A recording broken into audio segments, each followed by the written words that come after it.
Hello everybody.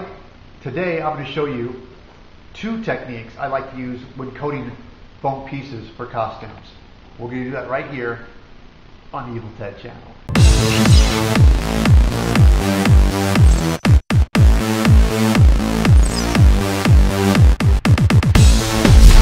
Two of the techniques I like to use when coating foam: plastic dip, which you can find this at any hardware store. Comes in different colors. I like black. It's a good base color, especially if you're doing something metallic. And it comes out just like spray paint, easy to use. Definitely use it in a well-ventilated area because this stuff does stink. You don't want to do this in your house. It's great stuff. I like using it for small detail parts and helmets. Great to use. My all-time favorite, second choice, is balloon latex, rubber latex. But I like to use balloon because it's thin. It's really thin down. It sprays through a gun. You're asking yourself, can you use slip cast latex? Sure you can, but it comes out heavy, and with balloon latex you can do a lot of thin layers on top of each other and you get a nice even finish, which I'll show you when I do it. But you're asking yourself, Ted, how do you put rubber? do you brush it on? Do you spray it? And I said yes. I spray it with a critter gun. This is a siphon gun. You can find these online. This particular brand is called Critter, and I'll have a link below. You can click on it. They're a little pricey, but they're definitely worth it, and they're easy to work. But you definitely need a compressor to hook up and use, and it's a siphon. So it's what makes this gun so good. It doesn't go through any kind of mechanical parts. It's just a siphon gun, and you fill it up with latex. When you pressure air shoots over this little tube, it just sucks the latex up to the tube and sprays it out. Beautiful and even. I love this, and I've been using this for years. And I do this with all my costume pieces and armor pieces because rubber I find is more durable. Anyway, enough of that. Let's go ahead and paint the first one with plastic dip. Well, I wanted to show you my makeshift spray booth. When spraying plastic dip, you might want to do it outside, but I have my own little, you can see here, my spray booth. It's a frame with visqueen plastic, little filter, come around here, and this is my my fan for exhaust. Very low tech, but it works. When spraying plastic dip, I like to do a lot of thin coats opposed to heavy coats because you don't want to get any drips.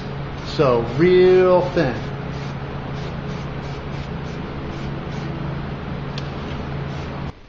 All done. There she is, all coated.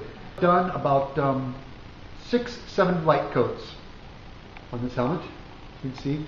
Now the reason I use plastic dip on this helmet, because there's a lot of fine detail work, the little rivets, the sharp edges, the holes, and rubber latex is great, but it has a tendency to get thick and fill in a lot of detail. And I still prefer rubber latex overall, but this plastic dip works great because it gets the detail.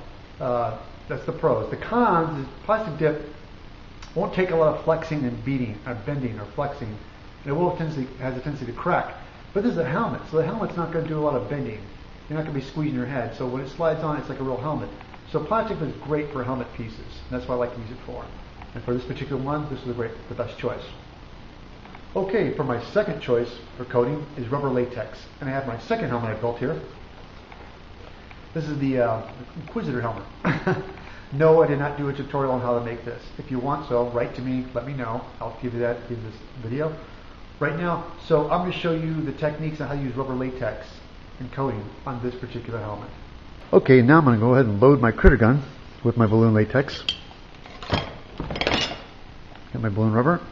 And what I like to do is I like to strain it. I have a little piece of wire mesh I have right here. The reason I do this is because occasionally clumps will develop in your latex. So I just kind of strain it. There we go. See, you can already see there's some clumps in this. This latex is a little old, but this is what I have today. There you go. Okay. There you go. As you see that, the reason I do that is because it gets clumps on it. Now, what I like to do is I like to pigment my latex, and you can use Proline pen. This is a Proline. It's for house paints. And you also can use latex dyes. You can get from Berman's as well too. Just go a little Proline there. Mix it up. I always like spraying when I have a color on there so you can at least see the thickness and where you're going with it. Alright. We're ready to spray. Okay, what I like to do is before I spray latex on this. I want to spray, I got some Industrial 77 3M, and I want to put it on my foam. This is what I use for adhesion. I want to do this before I spray latex onto it. Alright, get top of the head.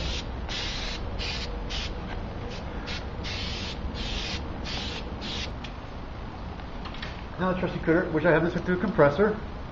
And I like the huge PSI, 25, 30 PSI on the compressor. So when I spray it, latex comes out. And the helpful hint with this is I like to do a lot of thin coats. Okay, you see it coming out.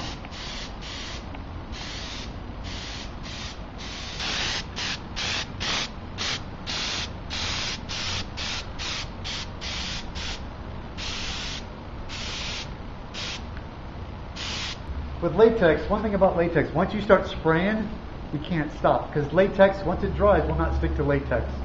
It'll close. So the molecules aren't closed, and it becomes water resistant. So the weather is usually normal. It's warmer out here, but today it is not.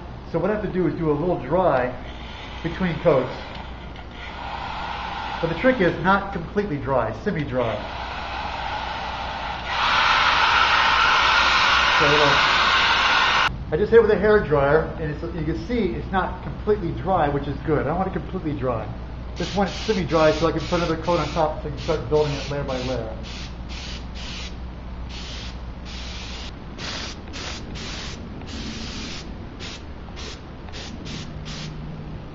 I'll do like one more coat and it'll be it. Once again, semi-dry, not completely. This is my third coat. And I like something. I keep them thin. Don't go too heavy. Can you see how you start to see how it's filling some of the little imperfections? You can go a little heavier on this.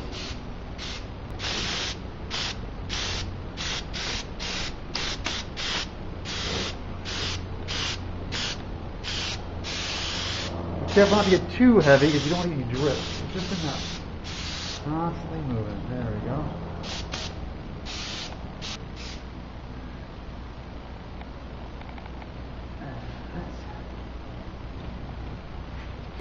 8 hours later, it's usually the time I let latex dry.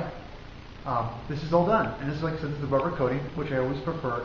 When I'm using rubber, I like it the most on body armor pieces I do, because it's more durable and it'll take a beating. You know, so it looks really cool. I love the finish of rubber latex. But now I got those coated, let's move on to painting. So now we're going to start with this guy, and this is my high-tech helmet I did with tool dip. And now I've used, for this particular, I have the automotive paint. This is a plastic coat, it's a dark metallic. And you can use automotive paint. The trick is you've got to put it on really thin. So what I'm going to do is I'm going to base it with this, and there's some details I want to paint in silver, which I like to use Tamiya. Tamiya is a Japanese paint that is made for model making. It's Idea, really thin acrylic paints. I'm using silver and black. I'm going to use this for the other parts. But right now I'm going to base color this with the automotive. There you go, thin coat.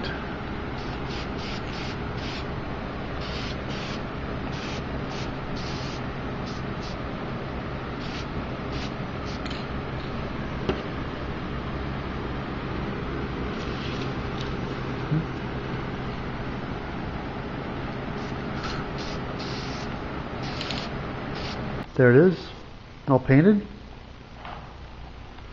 See the reflection looks really nice. So now what I'm going to do next is on these little details, I'm going to paint them with my Tamiya silver.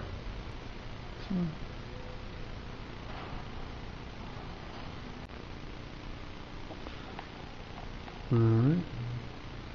There we go. Now I got them all silvered. It's very subtle, but you can see them. Little silver highlights, the rivets. And on this piping inside the lip, I would like that to be black. So I'm going to paint that as well.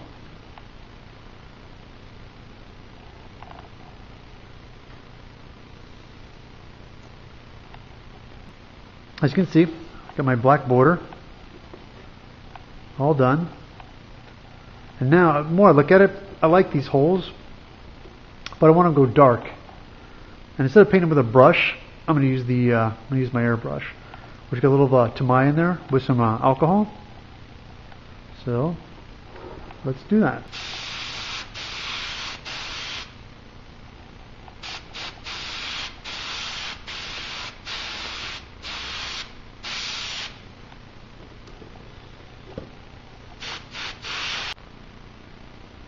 Okay, now I kind of fill in the holes. Cause I like them if they're just dark. I think they look good like that. So I get that done. Now, what I like to do when it's all painted, I like to seal it all. And I use Pledge Floor Care Future Floor Wax. What this does, it puts a nice little coating on the whole thing, and it kind of gives the paint job a real good protective coating. So, open up a little bit.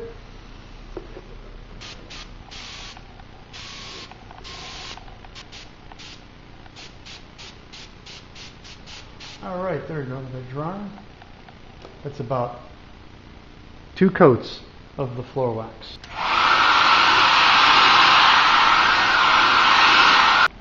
Voila!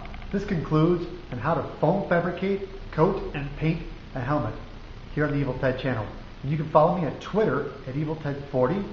You can contact me on evilted49@gmail.com. Also, go to Facebook and like the Evil Ted Smith page, and you can contact me there. Guys, thank you for taking the time out, and I'm looking forward to your input. Catch you next time here on the Evil Ted channel.